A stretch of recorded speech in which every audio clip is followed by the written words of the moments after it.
Hey friend, welcome. I'm so excited to have you here listening to another episode of the Pattern Design Circle podcast.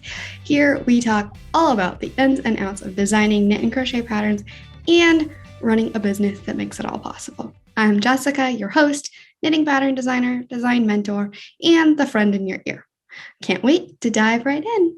The Pattern Design Circle podcast is sponsored by the Pattern Design Circle, a membership community for knit and crochet pattern designers that are feeling lost, lonely, or frustrated in their business. It connects you with a supportive community that's always eager to answer your questions and help you through the hard times. And there's loads of resources and activities specifically catered to business and designing. Sound like your jam?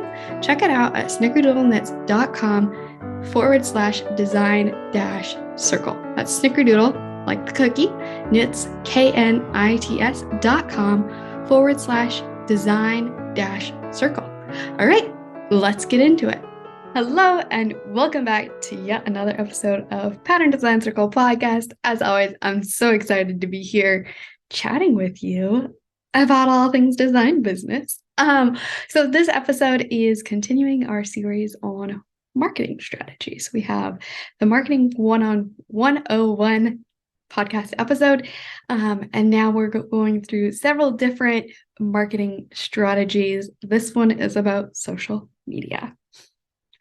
If you're not familiar with social media, welcome.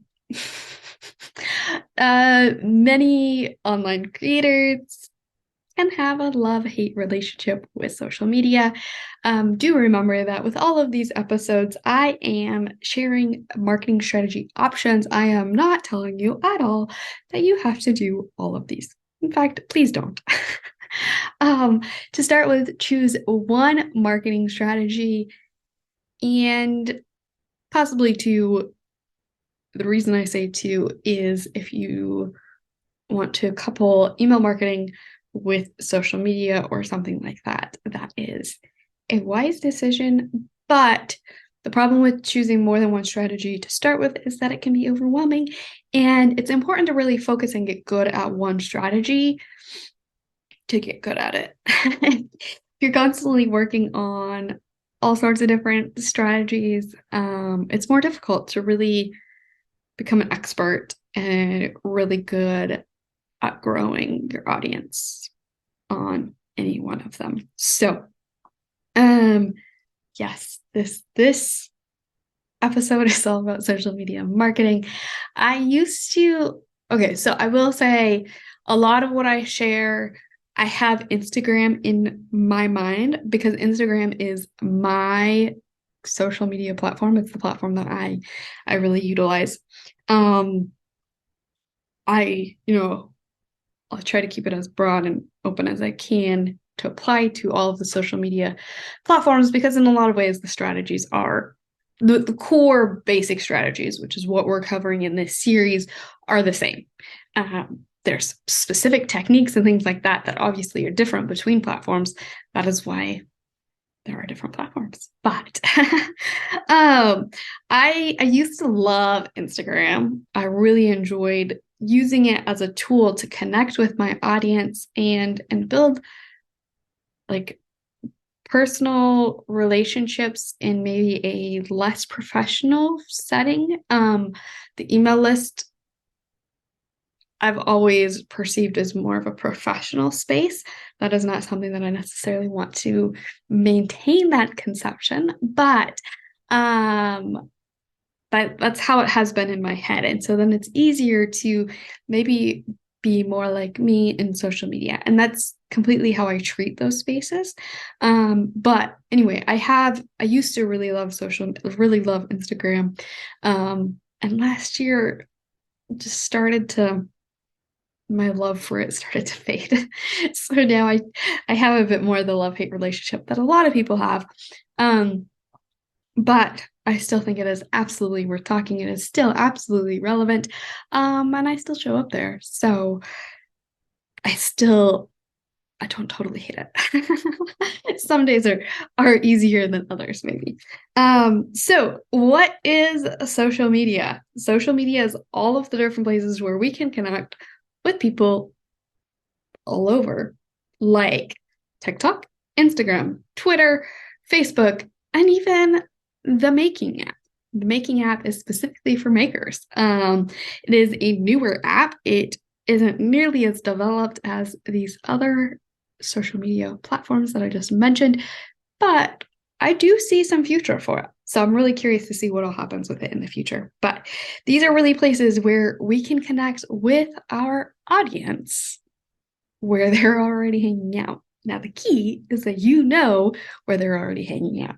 If your ideal customer is not the type of person who's going to be on TikTok, it doesn't make sense for you to be on TikTok.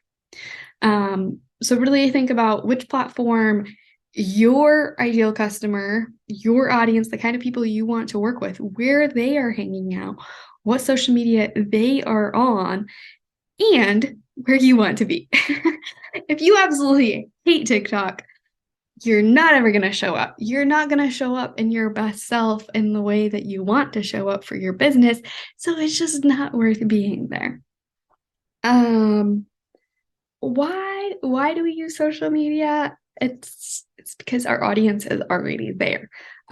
Assuming you've chosen the platform where your audience already is. It's a place that people are already hanging out on, spending so much time. We live in an age where many of us in our world, addicted to phones, addicted to scrolling through social media. It is what it is right now. Obviously, we can all make personal decisions. But on average, the internet user spends 2.5 hours every single day on social media. Have you ever thought about that? Have you ever heard that statistic? 2.5 hours every single day. It's a lot of time. I don't know, in my perspective, in my personal opinion. That is 17.5 hours a week. So almost a part-time job. So that's a lot of time people are spending on these platforms that they could be spending, part of that time they could be interacting with your brand, getting to know your business, your values, you as a person, all of these different things. So that is why social media can be such a powerful tool. How do we use this then as a marketing strategy? You post content on the social media app of your choice that's related to your business and your ideal customer. So this is why it is so important to know your business, what makes you special, what your brand pillars are, who your ideal customer is. And no, I don't care if your ideal customer is 3 different people. They probably still all have similar attributes, which is why they are your ideal customer, why they're interested in your product. I didn't mean to say that. I don't care. What I'm saying is that when I say ideal customer, yes, that includes several different persona. Like, it's a little bit different, but the core of what they're interested in, what they struggle with, why they're attracted to your brand is the same. So, when it comes to content creation ideas, the ideas are endless. I'm sure we've talked about this several times on the podcast, but just for a few ideas, if this is the only episode you've ever listened to, for content ideas on social media, really your content ideas are the same regardless of where you're marketing. Some platforms are maybe a little more geared to inspirational, like Pinterest. Some are geared a little more towards educational. Some are geared a little more towards entertaining. But you can blend different aspects in a lot of ways too. So you could talk about educational content related to your brand. Maybe your brand is big on really being an authority in the yarn world, whether that's yarns or that is knitting techniques or that is sizing and fit or whatever it is. You can share educational content that can be like carousels where you swipe through and you give a lot of different tips visually or reading what is through text. um so like it could be images and it could be text. It could be a video. It could, like a tutorial video. It could be a video of you explaining it, things like that. We have inspirational, so that could be styling ideas, that could be yarn ideas, that could be quotes and things, that could be poems. Like if your brand is about poems and knitting designs and how they interconnect and how there's meaning between the two of them, absolutely, by all means. You can share sneak peeks, you can share relatable stories, maybe like running out of yarn, or your cat playing with your yarn, or your kid distracting you and dragging your project across the floor, and now your bunch of stitches have fallen off the needle. So many stories. It can also be stories can talk about like your design inspiration. It can talk about the design process. It can talk about where you love to wear your design and use your design, and how it's related to maybe a person that means a lot to you. Or there's so many different stories you can share with your marketing. And then of course we can also talk about other things yarny, yarn, bags, notions, all of the different things. Of course, always remember what your brand is about, what you really are focusing on, and what your brand pillars are, so that you're creating the content that really fits your brand and your ideal customer. All right, now when do we post this stuff?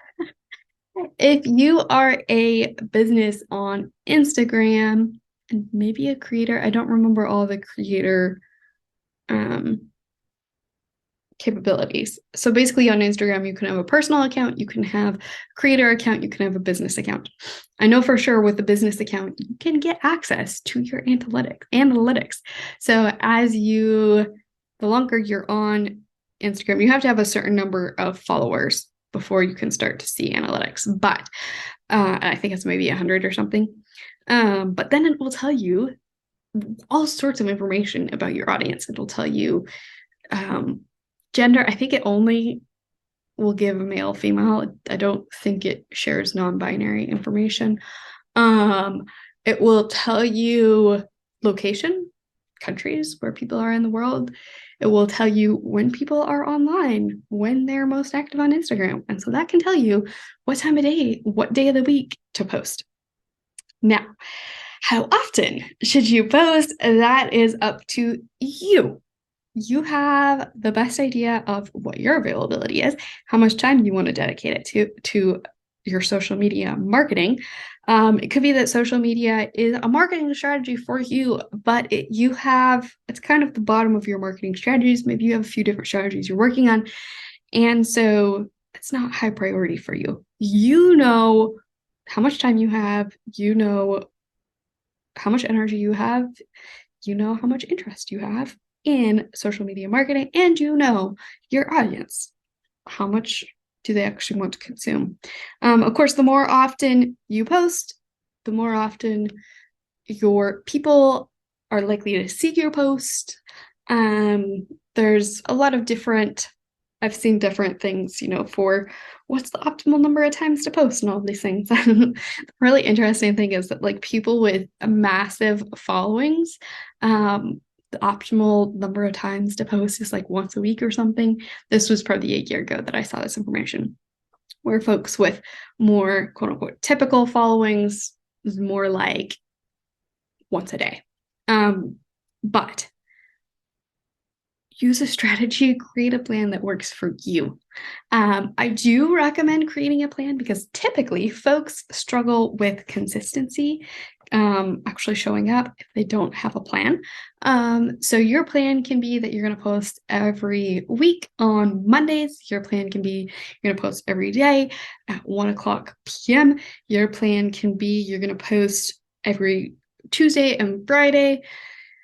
whatever your plan is, it can always change. But I do recommend creating a plan for yourself so you know when you want to show up, and make sure to remember to create your content and to post it. You can post content like right before, like right when you at the actual time. You can also schedule most of your content. And you can create your content ahead or you can create your content right before. I personally like to have my marketing plan out far in advance, at least a month. And then I like to create my content in advance as well and just have it scheduled and ready to go. So I don't have to stress about it every time my social media content is supposed to go out. I don't have to. I find it really stressful, aggravating, and what is the word? Basically, it takes my energy away. When if I'm waiting until the last minute, I'm like, all right, now I need to post something. Even if I have an idea of what I want to post, writing the caption and finding the photo or the video and all of the different things. I find it a lot easier just to create it all at once, bulk create it, create 14 at a time or whatever I have time for it, and just schedule those out so that I'm not stressing about it. Now, for you, that might not be what works for you. Find what works for you. You know you. If you don't know you, get to know you. And keep track of what's actually working for you. Test a plan for 30 days, 60 days, 90 days. Evaluate whether it's working or not, and feel free to make shifts. So as far as scheduling content ahead, it can feel a little weird at first, I will admit, because it can feel like, is this genuine? This doesn't feel like realistic in the moment. Like this isn't a reaction to my life as it is right now. And you can work through that however you want to. For me, I'm like, well, I'm not going to get it done if I'm reacting in the moment. I'm a lot more intentional if I'm doing it in advance, and it feels a lot more enlightenment if I'm doing it in advance. I will sometimes have things where it's like I know something's going to be happening, a personal event in my life or maybe a business event, and I want to have a post that really just reacts to that experience. And so I'll put that in my marketing plan. That's obviously not something I can schedule ahead. But in general, I prefer to schedule things ahead. It also means when you're in the middle of launching a pattern, you have less to stress about at the launch time. You've already created the content ahead of time, which is so nice in my opinion. Okay, so platforms you can schedule ahead on. I am most familiar with Instagram, so those are my recommendations. But there is typically there are 3 Instagram apps or planning. They're not linked to Instagram. They have received, you want to be sure you've used applications that have agreements with Instagram, so it's actually legal, they're posting for you and all of that. But the 3 platforms that I most typically hear recommended and loved and all that in the business world is Planoly, Planoly. They have a free version, and then they have a paid for version. The free version, don't know if you can auto post. You definitely can't auto post videos, but you can have it like scheduled and then send you a reminder so that you just post it from the Planoly app if you don't have the paid version. Planoly does, the free version limits you to uploading 30 pieces of content a month. Later is another one, just Later, like later. And I believe they also have a free version. It's been much longer since I've used that, but I do know that some folks really like it. Plan, Plann, is another platform. I know one of the designers inside the design circle had some issues with Planoly. There were just some glitches that weren't working for her. And I think she decided she didn't like later. But Plan is the one that she's really loving. She's just started using. Preview is another app. It's what I used before Planoly, and it has a free version. It doesn't have the ability to edit on a computer, which is a big reason why I moved to Planoly, is because I really wanted to be able to work on stuff on a computer, so I'm not glued to my phone. Part of that's because it's my phone. Part of that is because of my back.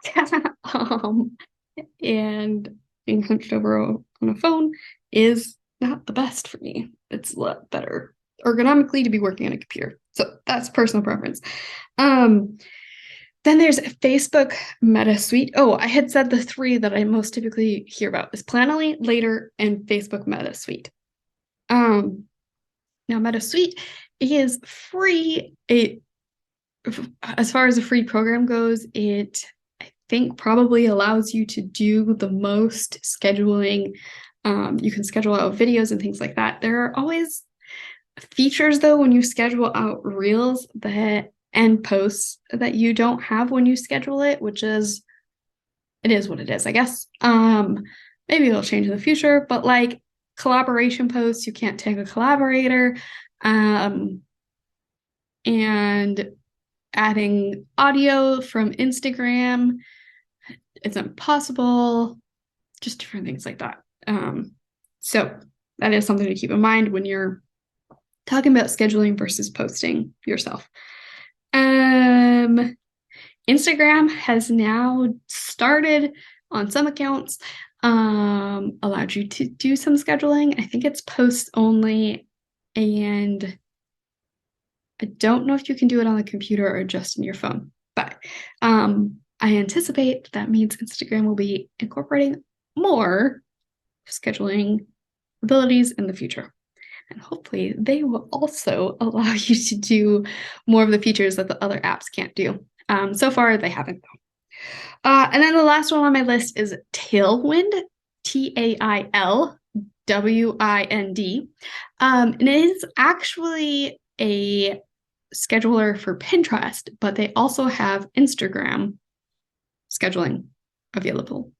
So if you're already using Tailwind for Pinterest, that might be a nice fit for Instagram.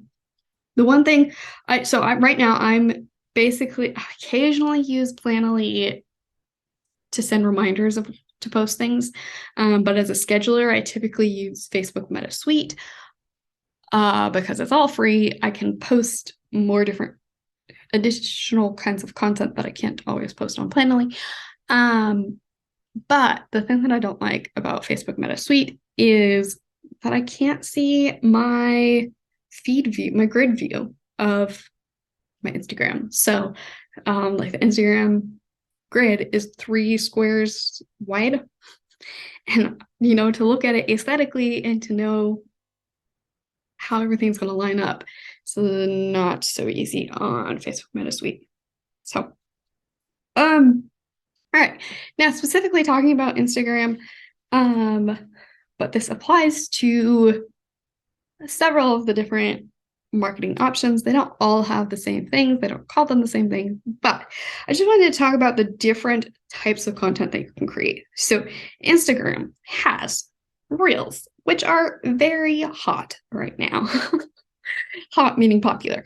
Instagram Reels is really diving into the trend of short form video content. This is a trend that we're seeing on pretty much all, if not all, of the social media platforms. It's what people are really consuming. We've even seen YouTube moving towards encouraging short form video, obviously TikTok. And so Making app doesn't have videos at all. But Reels are a way that can be more engaging. It's a rectangular format that really mimics the dimensions of a phone. And they're just, the idea is that they're short. You can have audio, there's so many trends. But that's what reels are. Carousels are when you have multiple static images. I think you can also do videos in there, but multiple slides relate to a post. So you can have up to 10 images that folks will slide through. So this can be really great if you're giving like 5 tips for something. And so your first image can be 5 tips for XYZ. The second image is tip number 1, then tip number 2, then tip number 3, etc. as they swipe through. And then on the last one, you can tell them to give them the call to action. So you can have them save the post, you can have them comment, you can have them purchase something. Carousels are really nice for really leading people through a sequence. And it means that, at least in my consumption of Instagram, they're more likely to see what you're putting in your captions. So captions, a lot of times, not everybody's reading them. We do so much scrolling and not a lot of reading unless it's on the video or the carousel. So carousels can be a lot like reels, really. Yeah, like you could turn a carousel into a reel by just adding time to each slide, and then it's a reel. But anyway, that is what a carousel is. Typically, they say reels are performing the best. Reels are primarily good for introducing new people to your content. It's great for finding new people for your audience. That's what reels are really good at, because they're showing reels to a lot more people than just the people that are following you. Carousels, I think, are really good for educational content. They tend to be like the second performing. Some people see carousels still doing really well. And then posts are typically just plain posts with one image, are typically viewed as the lowest performing. But if you have something really interesting that folks are interested in, not everything always follows typical.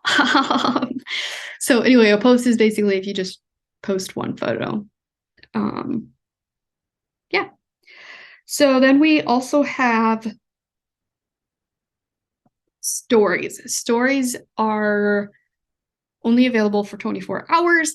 They are what you see at the top of the screen where you see some circles. And they're really great for engaging your existing followers. So they're great for behind the scenes. They're great for just sharing a little more information. You can do videos, you can do images. Yeah, but they're not going to be saved to your grid. They are not going to show up in the feed as people are just scrolling. And then we have lives, which Instagram is sort of starting to combine with reels. So it shows up under videos. Reels and lives are shown together when you share the replays. But when a live is actually in session, it shows up at the top by the stories. And there's a highlighted ring around your image to say that you're live with a little box that says live, and it's pushed to the front of all of the circles so that folks see it. This is really great for really engaging folks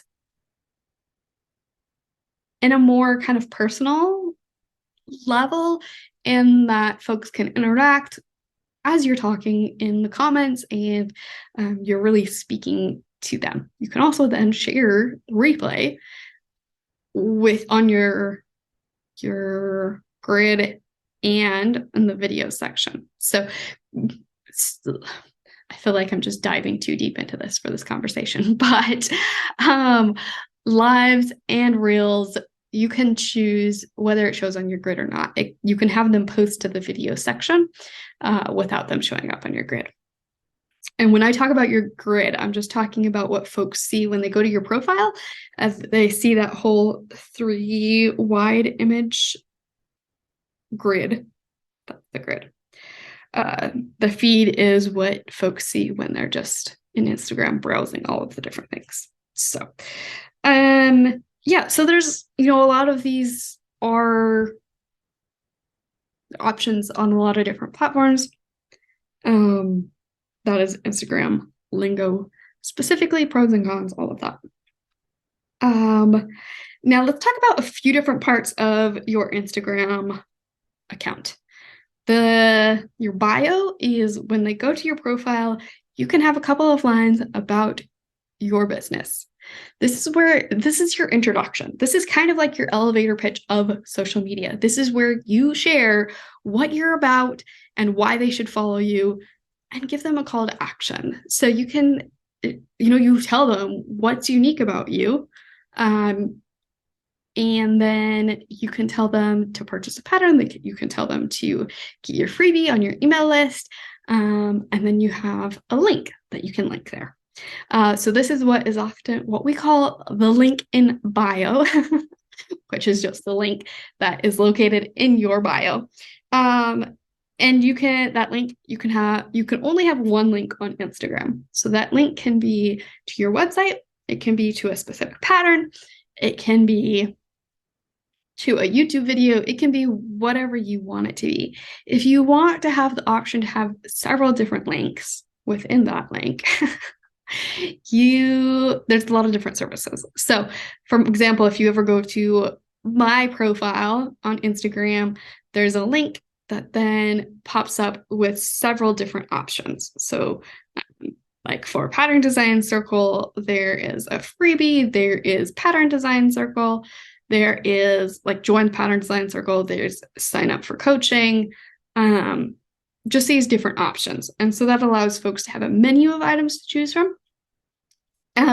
So in order to have that option, you can create your own on your website. You can just create it as a website that is hidden from your normal website that you just share on social media. Do make sure that you check that it's all formatted and looks right on mobile. Or you can use another service. There's several free ones available that then allow you to create your different links. The plus side to having it on your website is that you're guaranteed that you can track all of that traffic, know where they're going and things like that, what they're interested in, what they're clicking on. And some of the others you have to pay for the analytics. So just a few different options for services that provide link in bio where you can have several different buttons and links. Linktree is the one that I've primarily used. A link.bio.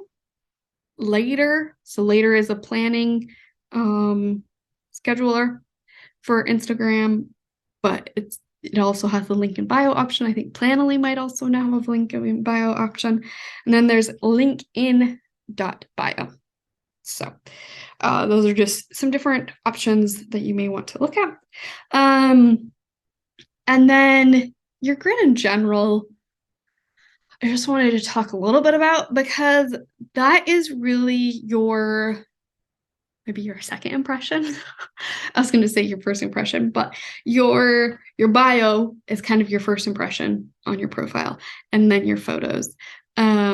So that grid is really for like the aesthetics of it. What's actually showing up are for new people finding your profile.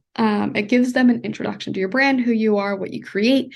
So your existing followers, of course, can come to your profile, but typically they're coming with a purpose. They're coming for the link in bio. They're looking for a specific piece of content they had seen. They're curious just to browse what you've been creating lately, see if they've missed anything, stuff like that. So what your grid looks like is primarily focused at new people finding your profile. As far as the aesthetic of your Instagram, that is a personal choice.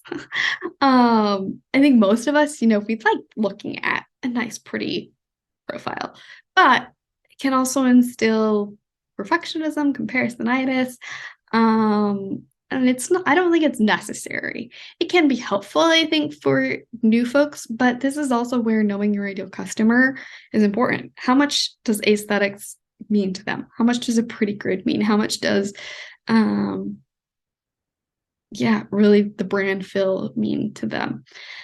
Now, you do want to keep on brand, keep with your brand colors, your brand emotions, all of that kind of thing, but just what your grid looks like specifically, I don't think it's 100% necessary for it to be perfect. I don't believe, I don't think anything needs to be perfect. I think that is something that is worth moving away from. You can absolutely aim for it to be beautiful if that is important to you and to your brand and your people. So then also when we're looking at that grid now, Instagram has the option to pin up to 3 pieces of content at the very top of your grid. And so this is really great because it can make sure that your introductions are really kind of top of center. So this is where you can really have your brand values and what kind of products you're creating and an introduction to you and your business all up in those top three squares. So that's really handy. Definitely take a look at it and consider what you want people to have as their first impression of your work. All right. So then just a quick pros versus cons of social media. And specifically, most of them.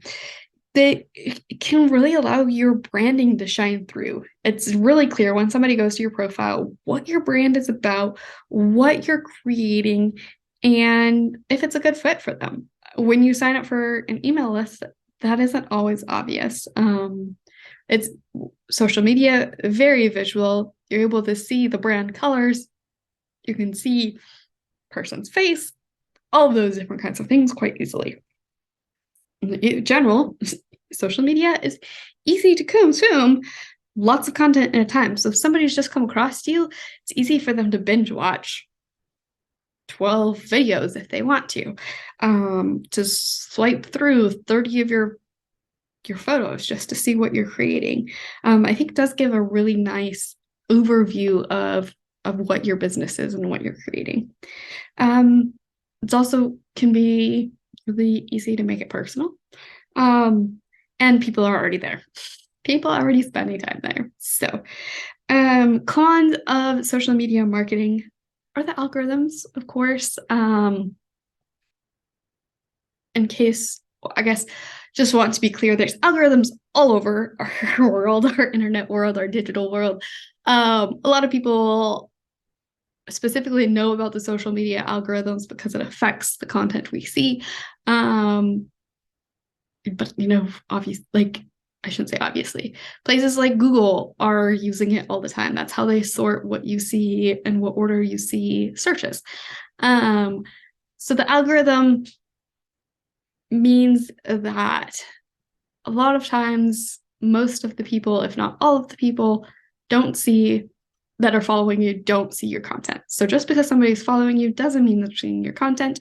And in fact, most of the time, it's a relatively small percentage, depending on your analytics, of people that are following you that are actually seeing any given piece of content.